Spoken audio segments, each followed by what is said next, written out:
Welcome back into Thimbleberry U. I am John Jaggay, joined as always by Amy Walls from Thimbleberry Financial. Amy, always a pleasure to be with you. Jag, it's always great to talk to you. And we're talking about a topic today that's not so fun, but it is top of mind for everyone as we record this on July 20th. I'll give you credit for the joke, but starts with R and ends in recession. Talking about recessions today. Are we going to be in one, about to be one, or not? Where do we start? Yeah, Jag, let's start with actually defining what a recession is, because I think there is a lot of confusion around this. The basic definition is 2 quarters, so 6 months, of consecutive GDP contraction. What that means is that the U.S. economy is shrinking. So it's a little bit like your own budget, if you will. There's less money coming in and you need to shrink. So I think that's the best comparison. Fair enough. Some definitions, though, will look at various indicators to help determine a start date and an end date. But for our listeners, it's 6 months where the economy is shrinking. Okay. To answer your question about are we in one, are we about to be in one, or what's happening, we may already be in one. We also may be about to be in one. I don't know. Okay. And this isn't I don't know because it's consultative. It's I don't know because we don't know we're in one until 6 months after we actually entered into one. What I want to talk about today is why this really should not and does not matter to us as individuals. Okay, that's interesting to hear you say that it doesn't matter because everybody is panicked about it. I'm sure you're getting client calls all the time. It's all over the media. Everybody panicked about recession. Why would it not matter?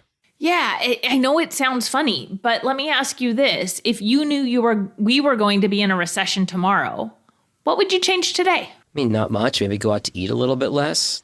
Okay. You'd adjust your expenses a little bit going forward. And what if instead of finding out tomorrow that we were going to be in a recession, it was next week, next month, or next year? I mean, maybe it would just limit some higher end discretionary purchases like a vacation, something like that. I guess we would probably cut back on some big ticket items, but I guess not a lot in the day to day, right? Absolutely. And that's, I think, true for most people. When there is fear of recession, people save more. That's a great thing on an individual basis. And I think what we can talk about in a little bit is why, if you have a solid financial plan, you know how much you can spend already. So if you're staying within that, what you spend in a recession or out of a recession shouldn't really matter if you know that number. Okay, it comes back to having the plan, which is something that we repeat every episode because it's important to repeat every episode, having that plan. Okay, so when you break it down to the micro level as opposed to the macro level, yeah, not a lot changes for individuals. So in that case, why is the word recession so scary? Yeah, it's really the reason that I do what I do. Most Americans aren't financially prepared. Right. They don't have enough money saved in that cushion as part of their financial foundation. Another reason is that the media tells us to be scared. Yeah. Right? As we talked before, it's all over the news and Twitter and every other social media platform. And Jag, what's the purpose of media? As I can tell you, as a former media person, it's to get people's attention. So whether it's to appeal to an emotion or get clicks, get eyeballs on the TV, they want to get your attention. So that, I guess that tracks, yeah. Yep. Another reason is that recessions can be long. Between 1875 and today, the average recession has been between 17 and 18 months in duration. Mm-hmm. And since World War II, they've been about 11 months. So about a year. Yeah, okay. Okay. There's also a fear, and I think this is a fear more of older folks than younger, and it's just familiarity bias. There's the fear of slipping into a depression, which is just really a larger recession. Which we did have at one time that lasted close to a decade in the 1930s. Okay, yep. Yes. Okay, so you talked about how long a recession lasts. How frequently do they happen? Yeah, this is part of the reason why I say that it doesn't matter and shouldn't matter to individuals. On average, they happen about every 5 years in the United States since post-World War II. So you're saying it lasts on average about a year and happens only every 5. So you're talking only 20% of the time we'd be in a recession just by average with those numbers. Yes. And so if that's the case, why, if we want to have a peaceful life, have a predictable life as much as we can control and influence, would we not figure out what we can afford to spend and then know that we can continue to do that without trying to make changes once every 5 years on average. Okay. Yeah, so we talked about frequency and length of recessions. Tell me about the Fed and how they play a role in the recession, because that is typically part of the story when we hear something about recession. Absolutely. The Fed's role is to keep things going smoothly from a financial standpoint. When inflation increases, as it obviously has in 2022, one of the ways the Fed combats that inflation can be to raise interest rates. Okay? So that's likely sounding like a double whammy to listeners, right? You're experiencing inflation, now they're going to raise interest rates. Like, how does that work? Why they do it is that raising interest rates causes people to spend less. Okay, because the rate to borrow money, which is a lot of times where spending happens, is higher. So it automatically slows. And as a result, what happens is when the economy slows, inflation improves because there's less demand for goods. Back to supply and demand. Okay. Absolutely. Okay, so we talked about not a heck of a lot to do on an individual basis besides, belt tightening, but what can someone specifically do to prepare for a potential recession? Yeah. All of the things that someone can do are really already included in any sound financial plan and preparation. Okay.